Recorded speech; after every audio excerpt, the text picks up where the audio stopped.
Kryetari i Komisionit Qendror të Zgjedhjeve Lirian Celibashi zbulon se për zgjedhjet e 11 majit janë depozituar 147 kallëzime penale, 35 për të cilave janë në hetim nga SPAK-u, ai tha gjithashtu se 21.000 zarfe nuk kanë mbritur ende tek votuesit e diasporës.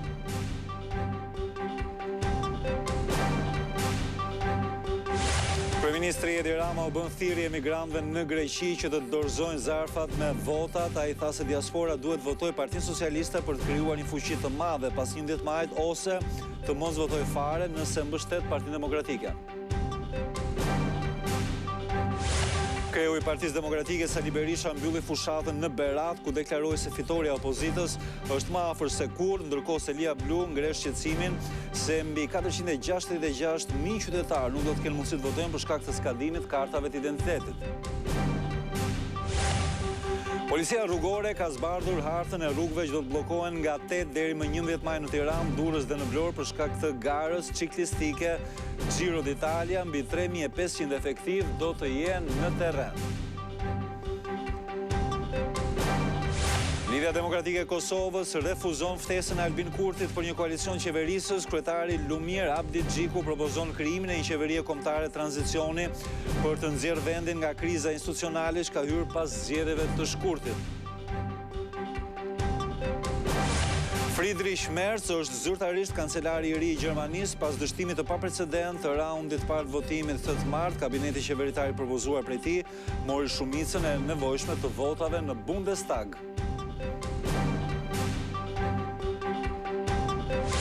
Përcaktohet sot finalisti i parë i këtij sezoni në Champions League në stadiumin San Siro të Milanos. Pritet një përballje e fortë mes Interit dhe Barcelonës pas barazimit 3-3 javën e kaluar në ndeshjen e parë të zhvilluar në Spanjë.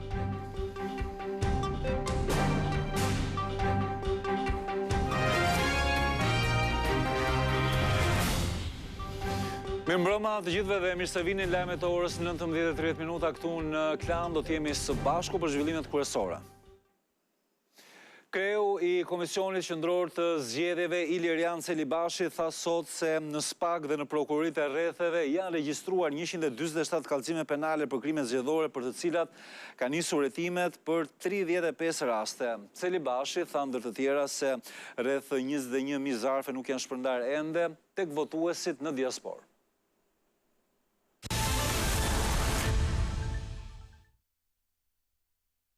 Pranë task force-së së ngritur nga SPAK-u për procesin zgjedhor janë bërë në 3 javë fushat 115 kallëzime për krime të pretenduara elektorale. Shifra që i zbulon kreu i Komisionit Qendror të Zgjedhjeve pas takimit të zhvilluar një ditë më parë me kreun e këtij institucioni, kryeprokurorin Çela dhe drejtorin e përgjithshëm të policisë, ndërsa në prokuroritë e rretheve janë bërë 32 kallëzime. Nga subjektet zgjedhore, referime nga policia e shtetit, të iniciuara kryesisht nga vetë SPAK, denoncime në platformën online, si dhe denoncime nga qytetarët. Dhe në total janë të regjistruara 35 procedime penale. 8 janë të regjistruara kryesisht nga vetë SPAK. Sa i takon procesit votimit nga jashtë, janë vetëm 21.000 fletët e votimit që nuk janë shpërndar ende. Komisioneri thotë se 11.000 prej tyre rrezikojnë të mos shpërndahen deri në ditën e fundit, pasi zgjedhësit kanë pasaktësi të ndryshme në të dhënat e tyre të regjistruara. Duhet që të kontaktojnë DHL-n. Partitë kanë depozituar ankesa lidhur me procesin e shpërndarjes së fletëve të votimit në mënyrë të veçantë në Greqi, por Celibashi shpjegon se drejtën e kanë vetë votuesit të denoncojnë parregullsitë. Çdo votues nga jashtë i cili është ballafaquar me një problematik është në mundësinë dhe në lirim për ta bërë të individualisht. Kryekomisioneri thot me siguri se procesi i votimit nga jashtë sa i takon Komisionit Qendror të Zgjedhjeve është pa të meta, ndërsa sa i takon kompanisë postare, problematikat e hasura do të diskutohen në përmbyllje të gjithë procesit dhe do të merren masa për çdo shkelje të protokollit. Ndërkohë, grupi i punës i SPAK-ut për monitorimin dhe hetimin e krimeve zgjedhore ka zhvilluar një takim në prokurorinë e Elbasanit me pjesëmarrjen e drejtuesve të policisë dhe prokurorisë së këtij qarku. Ky takim vjen si rezultati i task force-së së ngritur nga SPAK-u për hetimin e krimeve zgjedhore që kanë nxjerrë në terren prokuror dhe hetues të Byros Kombëtare të Hetimit. Grupi i monitorimit i kryesuar nga prokurori Ols Dado janë duke ndjekur në terren zhvillimet që lidhen me procesin elektoral.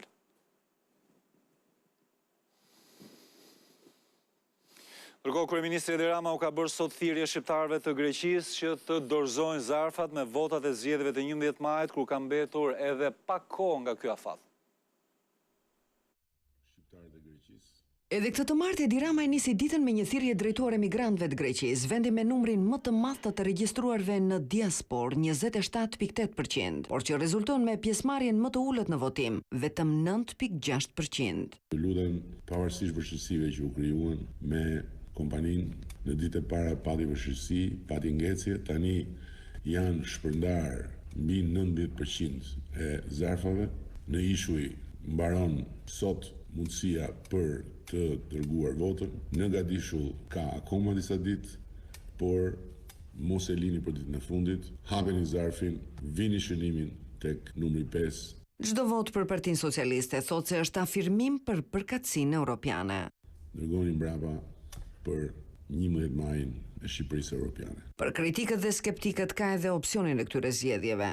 Mos voto fare. Të pakun mos shko të hidhesh në kënet, se nuk është higjienike në pamja as politike, as qytetare, as kombëtare. Me ndjekësit replikon edhe kur i kërkojnë të largohet. Populli shqiptar do të flasë, brenda dhe jashtë Shqipërisë.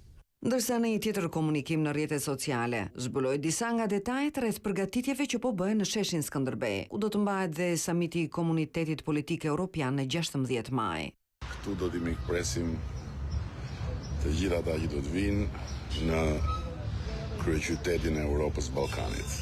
Nuk po zbuloj më shumë, por ky do të jetë një spektakël i Shqipërisë në arenën ndërkombëtare. Në samitin ku do të marrin pjesë rreth 50 liderë europian, pritet të theksohet rëndësia e Shqipërisë si një partner strategjik për stabilitetin rajonal dhe integrimin europian. Përkohë në takimet elektorale të zhvilluara në Librazh dhe në Kavaj, kryeministri Edi Rama u kërkoi shqiptarëve që t'i japin Partisë Socialiste një fuqi të madhe, vendimmarrje në 11 maj, ndërsa ka premtuar dhe rritjen e pensionit minimal në 200 euro. Takimin e parë elektoral të kësaj të martë në Librazh, kryesocialisti e nisi me ironizimin e deklaratave të drejtuesit të qarkut Elbasanit në kampin kundërshtar, Tomon Realizotit. Kam ardhur me shumë frikë dhe gati isha duke u kthy mbrapsh, ka dalë njëri kënej që do në hajt gjallë. Ai ha me gjithmen. Në këtë bashki prezantoi programin për 4 vitet e ardhshme dhe krahasimin e bën me çfarë gjeti 12 vjet më parë. Premton kufir minimal 200 euro për pensionet dhe ndërkohë tregon me shifra të gjitha format e kompensimit që kanë përfituar në 12 vjet. Janë 80 milion euro për kompensime të ndryshme mujore. Janë 161 milion euro për bonuse të njëhershme. Janë 57 milion euro për rimbursim barnash. Pas dite në Kavaj, Rama risolli shembullin e kryetarit Partisë Demokratike të këtij qyteti, i cili doli fitues në primare, për të treguar se Berisha, siç thot, nuk i do modelet që mbështeten nga qytetarët, por do të nënshtruar. Ku është hyza? Nuk është në skuadër. Bufi nuk do individ të lirë. Bufi do sklever. Sipas tij, Berisha i ka ndëshkuar të gjithë mbështetësit e tij me injorim dhe sjell 2 qytetet që e mishërojnë më së miri këtë mentalitet. Tropoja dhe Kavaja janë 2 pikat që kanë pas më pak investime nga qeveria e Bufit se sa të gjithë të tjera në gjithë Shqipërinë. Mendoni që është rasti? Jo. Por jep dhe arsye të tjera përse Sali Berisha duhet ndëshkuar me vot në 11 maj. Ma tha bukur një zonjë, po gjithë jetën na kanë thënë ta që ne duhet kujdesemi për pleqt. S'është kjo punë, duhet zgjidh kemi ne i plak të kujdeset për ne. Për një njeri që ngatroi, i thot i gjimo bishtit vet. Ai gjimo bishtit vet. Por nuk harron të tregojë dhe arsyet pse i duhet dhënë Partisë Socialiste mandati i 4. Na jepni 5 dhe ne do t'ja u kthejmë 5 fish në një mandat. Përkohë kryetari i Partisë Demokratike Sali Berisha thotë se fitoria e opozitës është më afër se kurrë. Ai mbylli fushatën në Berat dhe deklaroi se brenda 100 ditëve të qeverisjes së tij do të shpall paktin për rinin, i cili do të garantojë punësim për çdo të diplomuar brenda një viti. Vetëm pak ditë larg nga zgjedhjet në mbyllje të fushatës elektorale në Berat, kryetari i Partisë Demokratike Sali Berisha tha se 11 maj do të jetë një ditë historike për të gjithë shqiptarët, të cilët do të ndahen nga një e keqe e madhe. Në duart tona është më afër se kurrë fitoria e shumë pritur, fitoria e merituar. Me 11 maj, qytetarët dhe qytetarët e Beratit dhe të mbarë Shqipërisë ftohen në vendimin e tyre historik për të nda me një të keqe të madhe që në mënyrën më të pameritur i varfroi ata 12 vite me radhë. Votën e Beratësve dhe shqiptarëve nuk e kërkon për karrierën e tij politike, por për një mision për të shpëtuar vendin. Unë garantoj qytetarët dhe qytetarët e Beratit. Nuk jam sot këtu për karrierë time politike. Unë i kam bërë karrierët e mia. Premton se në fokus të qeverisjes së tij 100 ditët e para do të jenë të rinjt, duke shpallur dhe paktin kombëtar. Ky pakt do garantoj çdo të diplomuar brenda një viti punësim në sektorin publik apo privat, krijimin e zyrave të karrierës në të gjitha universitetet. Startup Albania, rinia në sipërmarrje, do të jetë shtyllë e këtij pakti. Një fond fillimisht me 10 milion euro për të financuar startupet e çdo të riu. Sistemi arsimor do të jetë më moderni.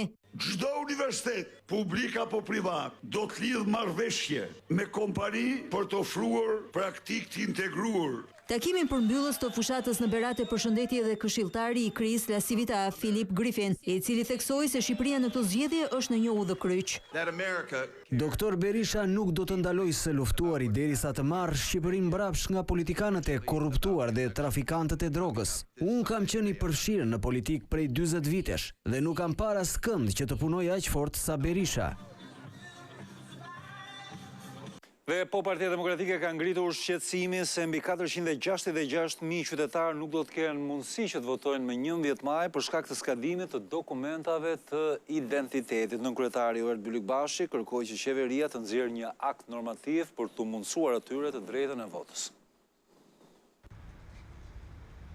Kur në ndajmë 5 ditë nga mbajtja e zgjedhjeve parlamentare të 11 majit, Partia Demokratike i kërkon qeverisë dhe Komisionit Qendror të Zgjedhjeve që të ndërhyjnë për zgjatjen e afatit të vlefshmërisë së dokumentave të identitetit për 466.000 qytetarë me banim në Shqipëri. Pavonesë të nxjerrë akti normativ dhe të zgjasë vlefshmërinë e dokumenteve të identitetit vetëm për arsye zgjedhore që këta shtetas më 11 maj të kenë mundësi të votojnë. Ert Byllykbashi thotë se qeveria duhet të ndjekë të njëjtin standard si kundër me 500.000 emigrantët që përfituan nga vendimi i datës 5 shkurt për zgjatjen e afatit të dokumentave të skaduara. Qeveria shqiptare zgjati vlefshmërinë vetëm për zgjedhësit që jetojnë jashtë Shqipërisë, duke diskriminuar ata që janë në Shqipëri. Ky diskriminim është antikushtetues dhe rrezikon të drejtën e votës të këtyre 466.000 shtetësve që banojnë Shqipëri. Partia Demokratike ftoi OSBE, ODIHR-in si dhe Këshillin e Europës që të vënë në dukje këtë shkelje që sipas saj cënon të drejtat e shqiptarëve në zgjedhjet e 11 majit.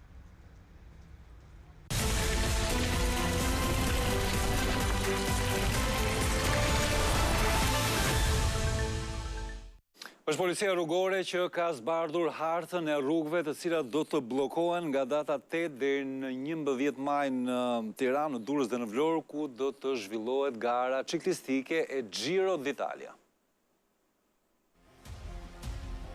Nga data 8 maj deri më 11 maj, qytetet si Tirana, Durrësi, Elbasani dhe Vlora do të përfshihen në bllokime të përkohshme të qarkullimit të automjeteve në kuadër të masave për zhvillimin e një prej 3 garave më të mëdha ciklistike në botë, Giro d'Italia 2025. Altin Qato, drejtori i drejtorisë së policisë rrugore, shpalosi planin e uniformave blu për secilën nga etapat e kësaj gare. E para nis më 9 maj në Durrës dhe përfundon në Tiranë. Bllokimin e përkohshëm të akseve rrugore që përfshihen në itinerarin e garës për secilën etapë, sipas një raporti teknik të miratuar më parë nga organizatorët e garës, e cili parashikon që këto akse, ku është itinerari i rrugës, duhet të ndëlira jo më pak se 2 orë para nisjes së garës. Etapa e dytë e kësaj gare në 10 maj do të shtrihet vetëm në kryeqytet, ku për shkak të bllokimit të qarkullimit në disa prej akseve kryesore, lëvizja e automjeteve do të devijohet në rrugë alternative. Nga ora 08 deri në 11 do të ketë lëvizje të kufizuar dhe nuk do lejohen parkime në segmentet rrugore. Ndalimi i qarkullimit të automjeteve me parashtim të mjeteve të emergjencës dhe policisë së shtetit nga ora 10 deri në 18 të datës 10/5/2025 në gjithë itinerarin etapës 2. Ndërkohë dita e fundit e zhvillimit të kësaj gare do të mbahet më 11 maj në qytetin e Vlorës, ku sërish do të ketë akse të cilat do të bllokohen në intervale të caktuara kohore. Nga ora 11 deri në 14 dhe 15 deri në 19:30 do të jenë bllokuar rruga Rapi Lungomare Bulevard, kryesor Ismail Qemali deri në Shkolla Ali Demi, Duke qenë se zhvillimi i kësaj gare është në ditët kur në Shqipëri zhvillohet procesi i votimit për zgjedhjet parlamentare 2025, drejtori i policisë rrugore tha se janë marrë të gjitha masat që gjithçka të vijojë normalisht. Për të garantuar këtë, vetëm për garën ciklistike në 3 ditë do të jenë të angazhuar rreth 3500 efektiv të policisë së shtetit dhe asaj bashkiake në qarqet ku do të zhvillohet. Gjykata e Lezhës ka caktuar masën e sigurisë arrest me burg për Klevis Ndrecën dhe për Daniel Gjeloshin, të dytë përfshirë në përplasjen me armë të ndodhur në Laç pak ditë më parë, ku humbi jetën Gerald Bitri dhe u plagosën 4 persona të tjerë. Klevis Ndreca u paraqit personalisht në seancë për të njohur me masën, ndërsa Gjeloshi, i cili ndodhet në spital për shkak të plagëve, u përfaqësua nga avokati i tij.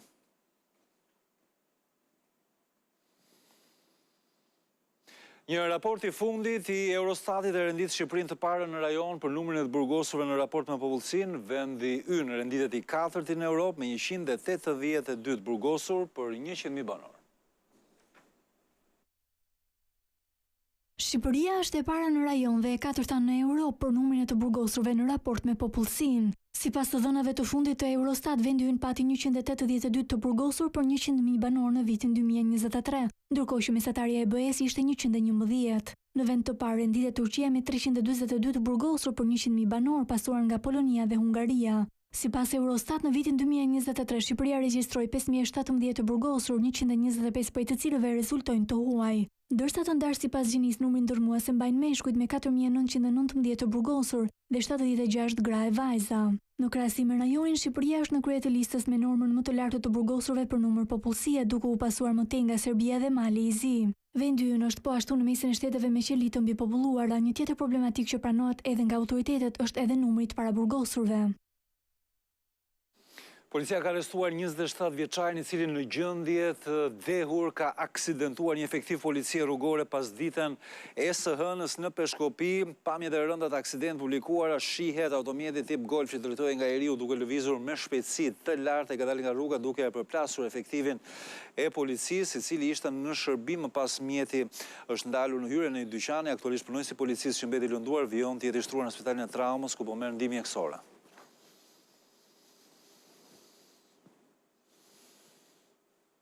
Një aksident i rënd ka ndodhur mëngjesin e sotëm në aksin Elbasan-Librazh, nga përplasja e 2 automjeteve ka humbur jetën një 68 vjeçar që drejtonte njërin nga makinat. I lënduar ka mbetur drejtuesi i makinës tjetër, 33 vjeç dhe 3 pasagjerë që udhëtonin me të, të cilët janë dërguar në spital dhe ndodhen jashtë rrezikut për jetën. Policia është duke hetuar për rrethanat e aksidentit. Flasim për një ngjarje të rëndë, por që ka ndodhur në Prizren të Kosovës. Një baba ka goditur me thik 2 vajzat e tij duke i shkaktuar vdekjen e menjëhershme të bijës 15 vjeçare, duke plagosur rënd vajzën tjetër vetëm 10 vjeç.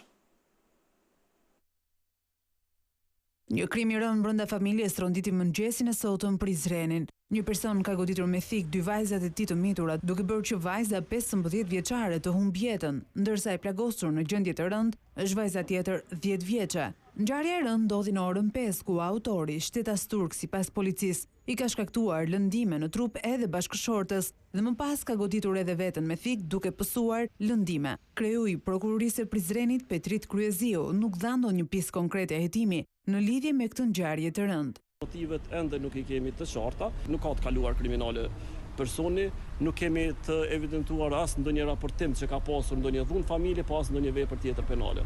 Policia njoftoi se ka arrestuar autorin. Vajza e plagosur mësohet se ka plag në pjesën e qafës e pas trajtimit mjekësor në Prizren është dërguar për qendrën spitalore të Prishtinës. Familja turke kishte 6 muaj që qëndronte në Kosovë.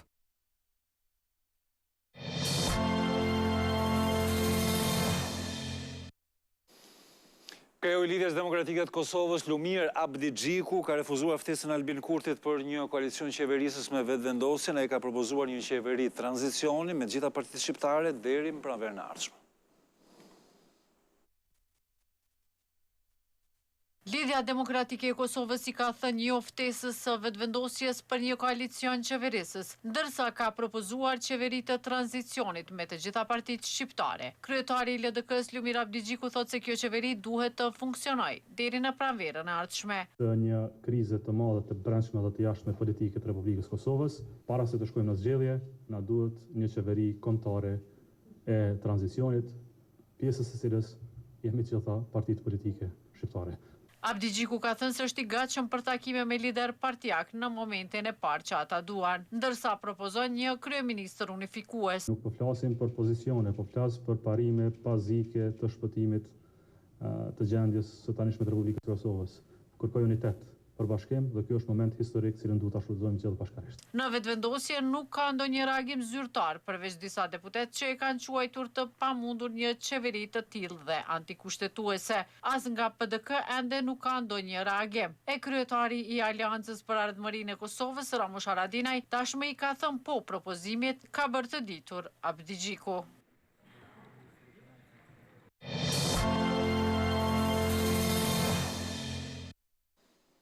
Friedrich Merz tashmë është zyrtarist kancelari i ri i Gjermanisë pas dështimit të paprecedent raundit parë të votimit këtë të martë. Kabineti qeveritar i propozuar prej tij mori shumicën e nevojshme të votave në Bundestag.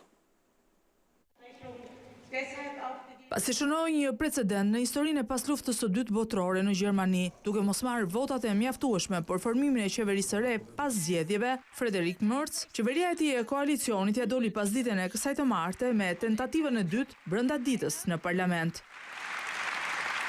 Merz dhe kabineti i tij morën mbështetjen e 325 deputetëve, 3 më pak se totali i deputetëve të koalicionit qeverisës, por 9 më shumë se numri i nevojshëm për miratimin e qeverisë. Në votimin e parë të paradites, miratimi i qeverisë së re dështoi pasi nuk u mbështet nga 18 deputetë të shumicës, ndër të cilët disa mungonin e të tjerët nuk ja dhan votën. Kriza u ka përzyer pas një raundi bisedimesh me rebelët brenda koalicionit. Një nga arsyet e kësaj krize është se shumë mbështetës të Kristian-Demokratëve u ndjen të tradhtuar nga Merz pas zgjedhjeve, i cili për hir të arritjes së një marrëveshje koalicioni hoqi dorë nga premtimi elektoral për të mbajtur kufirin e borxhit të çimentuar prej dekadash. Ai hapi rrugën marrjes së 1 trilion eurove borxh, që u kërkua nga socialdemokratët dhe të gjelbrit. Presidenti amerikan Donald Trump ka pritur në shtëpinë e bardhë kryeministrin e ri të Kanadas Mark Carney, një takim i zhvilluar në mesin e një klime tensioni pas vendosmërisë së Trumpit për vendosjen e tarifave ndaj madhrave kanadeze. Edhe në këtë përballje të re, Trump ka këmbgulur se Kanada do të përfitonte shumë nëse do të ishte shteti i 51 i Amerikës, sidomos sa i përket uljeve të taksave dhe zhvillimit të pasurive të paluajtshme. Por kryeministri Carney e kundërshtoi duke deklaruar se Kanadaja nuk është në shitje.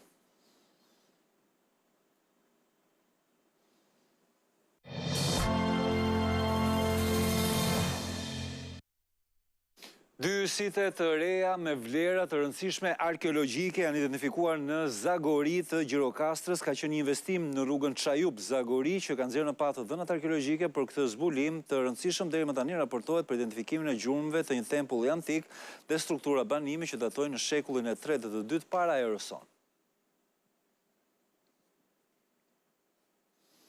është kujtuar sot 620 vjetori lindjes së heroit ton kombëtar Gjergj Kastrioti Skënderbeut në Bibliotekën Kombëtare u çel një ekspozite veçantë, ndërsa aktivitete janë zhvilluar dhe në Lezhë. Në ditën e lindjes së heroit ton kombëtar Gjergj Kastrioti Skënderbeu në Bibliotekën Kombëtare u zbulua një ekspozitë rrallë pullash me imazhin e tij.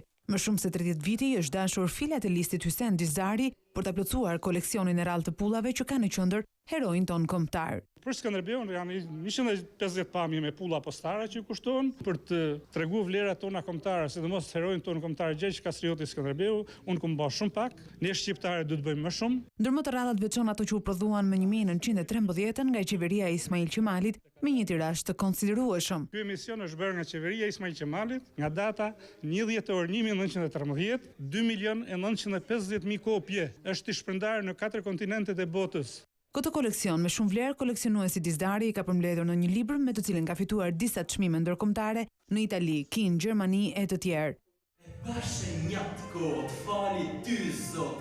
Për 620 vjetorin e lindjes së Gjergj Kastrioti Skënderbeut edhe në Lezhë u mbajt një veprimtari pokujtimore, ku u theksuar rëndësia e përkujtimit të kësaj date pavarësisht diskutimeve të mundshme historike mbi saktësinë e saj. Figura e Skënderbeut u vlerësuar për rëndësinë që i dha kombit shqiptar jo thjesht si një popull në mbrojtje, por një komb në ngritje. Ky ishte edhe lajmi i fundit për këtë edicion, qëndroni më tej me transmetimet tona në Klan.